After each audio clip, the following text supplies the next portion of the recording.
Protect your DNA. BioPQQ can promote formation of new mitochondria. Infowarsstore.com. Tax time is once again upon us, and if you're a single male with no dependents like I am, you're being stuck for every dollar that the federal government can get out of you. But it's very interesting when you consider this: $1.48 trillion. Government collects record high taxes in first half of the fiscal year of 2016. Inflation-adjusted federal tax revenues hit a record $1.48 trillion for the first half of fiscal year 2016, but the federal government still ran a $461 billion deficit during that time, according to the latest monthly Treasury Department statement. So, which is to say, even though they're raking in records amounts of cash, they still find a way to blow this on everything possible. And I always think during this time when I'm filling out my tax returns and then they send me the check, you owe us X number of dollars. I'm like, damn, you guys already took all this money out of my check that I'm not getting back, and you're using it to, fund Planned Parenthood. We got commies running around and crawling over trash cans. And then even things that we really legitimately need, like a defense budget, you're blowing all this money making MRAPs, and then you leave them over there in foreign countries for ISIS to use against us. And then you use my tax dollars to give guns to cartels in Mexico and all this other stuff you're doing that's wasting taxpayer monies. You shut down complete cities when, celebrities or whoever come through. You're shaking down journalists. You're telling people they can't get anywhere near the president when he comes into town, and all these other measures that you're doing with our tax dollars. Meanwhile, you're giving us the business end, the shaft end, just completely wrecking our lives with regulations. And you'll see some of these things that they make you pay for here in a little bit. And it's just completely ridiculous. And it's a taxation without representation, but I don't know if you can do that because they are representing us, but they're doing it in the worst way possible. Think about in your hometown, what are they wasting money on? Actually, this is a report I need to get around to doing one day. Go out there, do a man on the street, and ask people, what is the biggest thing that they're wasting tax money on, or biggest waste in your personal opinion? I already gave out a few things that I don't like. When I think about how they want to use my money to fund Planned Parenthood, and this is the thing, like to all you college kids or whoever say, taxation is the answer to every problem. They may use your tax dollars in a way that you're not fond of. For example, yes, I'm not a fan of the wall, but let's say they did use your tax money to build a wall. Your increase in tax payments would pay for that. Or, let's increase taxes to pay for free college. Now, once again, the notion of free college does sound good, but the issue is there's no such thing as free college. Somebody pays for it. Like, once again, if I was 18, 19 years old, I'd probably say, yeah, that's a great idea too. Somebody pays for it, and you can't force somebody to pay for it just because they have more money than you do. Case in point, a lot of people would say, we need to pay for free this, we need to pay for free that, we need to take care of the sick and the poor, and ideally that's what our society would do. Meanwhile, many of the same people who say all that stuff, they'll walk right by a homeless person and not give him $1. That guy's poor, he's lazy, he cheated on his wife, he got thrown out on the street, and maybe he is all those things. Maybe he's a disabled veteran who just doesn't know how to, get all the pieces together to go and, get a proper job or line of employment. So you can't just say that rich people need to pay for everything when you yourself don't do anything to help the poor and needy underneath you. You have more money than somebody if you're watching this program. It may not be a whole lot, but you can give somebody $1, but many people choose not to do that. So that's just one piece of my tax rant. And now I go on to part two. Many U.S. corporations pay little in federal income taxes, says a report. Among large profitable entities, 19.5% paid nothing in federal income taxes in 2012, said the report, which came at the behest of Democratic presidential contender Bernie Sanders, whose campaign circulated the study. And they say because of the tax loopholes and regulations, many guys were able to, pull the rabbit out the hat, so to speak, and end up paying nothing. Meanwhile, they try to squeeze every dollar that they can out of me. It's like, see those old Looney Tune cartoons, they hold the guy upside down, they shake him out, and man, they do that to me every year. I mean, every which way, and now they got the Obamacare tax, and it's the misnomer, right? It's not mandatory, but we're going to charge you for it if you don't get it. It's just like, the old protection racket. Well, I guess it's not old, they still do it. you're going to pay us this money or we're going to burn your business down. You're going to buy Obamacare. We're just going to take it out of your check anyway. You know, but but people say, well, you don't have to have it. It's voluntary. I'm like, yeah, it's voluntary that you come and take my money without my permission. But this is the mentality that we have in 2016. People are just saying, use my money for whatever reason that you want.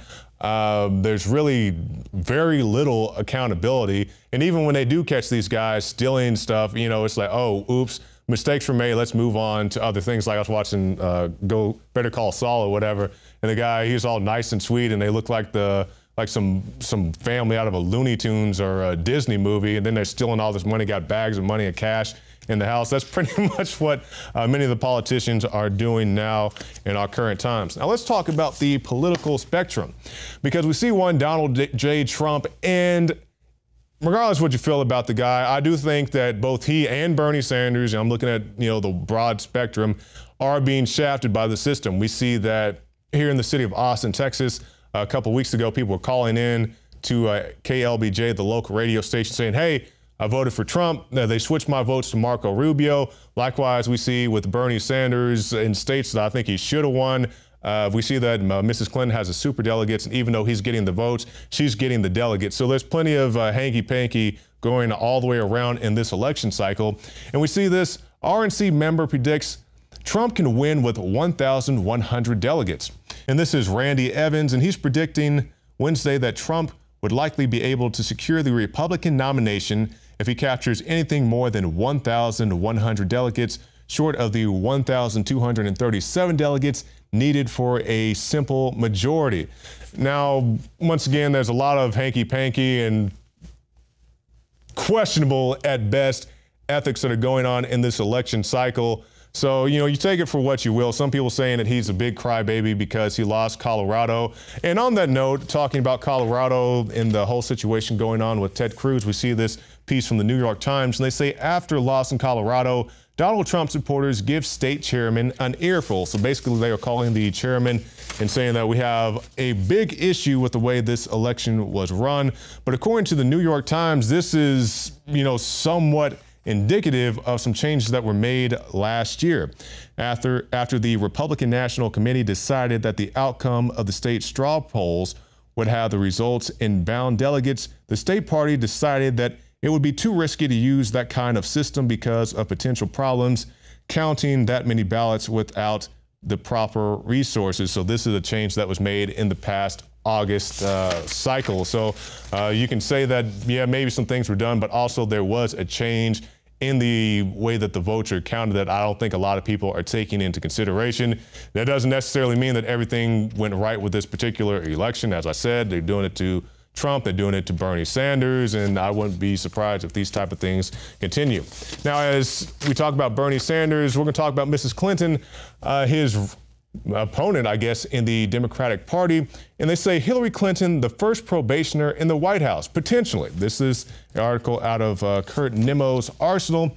It says criminologists and government officials say if Clinton is indicted for ignoring a record retention law and mishandling classified information and she accepts a plea, she may be put on probation.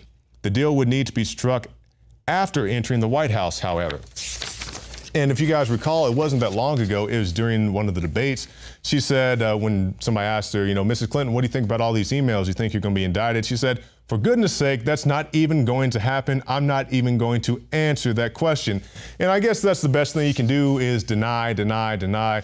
And as I always say about Mrs. Clinton, in the grand scheme of things, I don't think the emails are the biggest issue, especially when you consider the Benghazi hearings and all the things that went along with that. And they tried to say that it was basically the prophet, the innocence of Muslims or whatever it was about the Prophet Muhammad, and how that, you know, spurred all these people to go rush the U.S. embassy and kill Ambassador Stevens. And then they had the movie 13 Hours, and they're like, there wasn't any protest out here about anti-Muslim films. That's a bunch of bull. And I'm like, yeah, that was a bunch of bull. Maybe the movie did get some people stirred up, but I don't think that's the reason why they kill anybody. It'd be like killing somebody over a South Park episode. It's completely dumb, ridiculous. Nobody took it serious except the people who say that they wanted to use this as a reason for Ambassador Stevens' death. Now, there's a whole bunch of things that go into Benghazi. That's a very surface level deal. But Yeah, I think Benghazi is a much bigger deal, especially when you consider how Ambassador Stevens, they even referenced this in the movie, he's typing out his emails, he's saying, hey, it's not safe here, I need more security, and how they respond, they actually took security away from the guy going up towards September 11th. So this is how the State Department acts when they got foreign people out there saying that, hey, I need help. They're like, no, we'll just take security and staff away from you. They even reference in the movie, the guys are looking around the compound. He's like, hey man, at an official embassy, they got roadblocks and machine gun nests and snipers on the roof. And it's like, well, we got budget cuts. so Mrs. Clinton can ride around in bulletproof cars and, say she's ducking sniper fire, but a U.S. ambassador staying at a compound that's supposed to be an official embassy, he had pretty much nothing. And I'm not sure how accurate the film was, but in the film they depicted the Benghazi embassy as basically a resort house. It had a wall and a pool, but that's pretty much it. They had a gate on the door, but that's really not going to stop any type of terrorist who wants to come in there and inflict some harm. Get Brainforce at 25% off for a limited time at InfowarsLife.com. Ladies and gentlemen, I've been on this the last few months. You probably noticed I've been more crazed, more focused, less brain fog, more energy, more special reports, and it's because of Brainforce. One of the worst things with most energy products is it's not sustainable, right? You're gonna crash afterwards. And the cool thing about this is it's not just a bunch of energy compounds that are gonna fire your brain up to a higher RPM or whatever, which it does do. This is sustainable. This isn't going to spike and you're gonna collapse and you're gonna feel really bad afterwards. This has a bunch of different antioxidants and compounds and polyphenols. Everybody's on these drugs to knock their brain out because the brain's so fried. We're looking at the television screen for research purposes or whatever we're even doing, trying to learn something, or staring at the computer all day, working, doing good. You're still damaging your brain. You will find Brainforce and other game-changing products at InfowarsLife.com or call 888-253-3139. Get Brainforce at 25% off for a limited time at InfowarsLife.com. And we thank you for your support.